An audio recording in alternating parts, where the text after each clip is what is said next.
ಉತ್ತರ ಕರ್ನಾಟಕದ ಹೆಮ್ಮೆಯ ರೈತ ಧ್ವನಿ ಟಿವಿ ಚಾನೆಲ್, ಬೆವರಿಗೊಂದು ಭರವಸೆ. ಕಬ್ಬು ಬೆಳೆಗೂ ಬೆಳೆ ವಿಮೆ ತುಂಬೋ ಅವಕಾಶ ಕಲ್ಪಿಸಿ ಶಾಸಕರಲ್ಲಿ ಮನವಿ.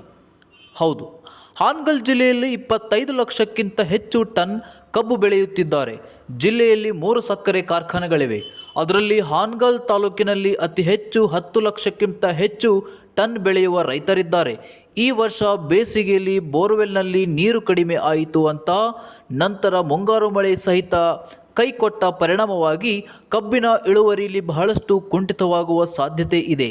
ಆದ ಕಾರಣ ರೈತರ ಹಿತ ಕಾಪಾಡುವ ಸಲುವಾಗಿ ಜಿಲ್ಲೆಯ ಎಲ್ಲ ಶಾಸಕರು ಕೂಡಿಕೊಂಡು ಸರ್ಕಾರದ ಗಮನ ಸೆಳೆದು ಕಬ್ಬಿನ ಬೆಳೆಗೂ ಬೆಳೆ ವಿಮೆ ಕಲ್ಪಿಸಿ ಕೊಡಬೇಕೆಂದು ಹಾನಗಲ್ ತಾಲೂಕಿನ ಶಾಸಕರಾದ ಶ್ರೀನಿವಾಸ್ ಮಾನೆಯವರಿಗೆ ರಾಜ್ಯ ಕಬ್ಬು ಬೆಳೆಗಾರರ ಸಂಘದ ಜಿಲ್ಲಾಧ್ಯಕ್ಷ ಭುವನೇಶ್ವರ್ ಶಿಡ್ಲಾಪುರ ವಿನಂತಿ ಮಾಡಿದರು.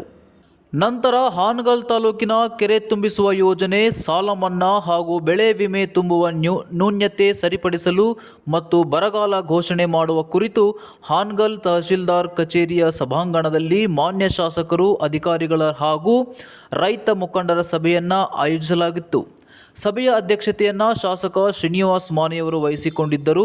ಹಾನಗಲ್ ತಾಲೂಕಿನ ತಹಶೀಲ್ದಾರ್ ಶ್ರೀ ವಿಠಲ್ ಚೋಗಲ, ತಾಲೂಕು ಪಂಚಾಯಿತಿ ಅಭಿವೃದ್ಧಿ ಅಧಿಕಾರಿ, ನೀರಾವರಿ, ಕೃಷಿ, ತೋಟಗಾರಿಕಾ ಇಲಾಖೆ ಅಧಿಕಾರಿಗಳು ಹಾಗೂ ರೈತ ಮುಖಂಡರ ಸಭೆಯನ್ನು ಆಯೋಜಿಸಲಾಗಿತ್ತು.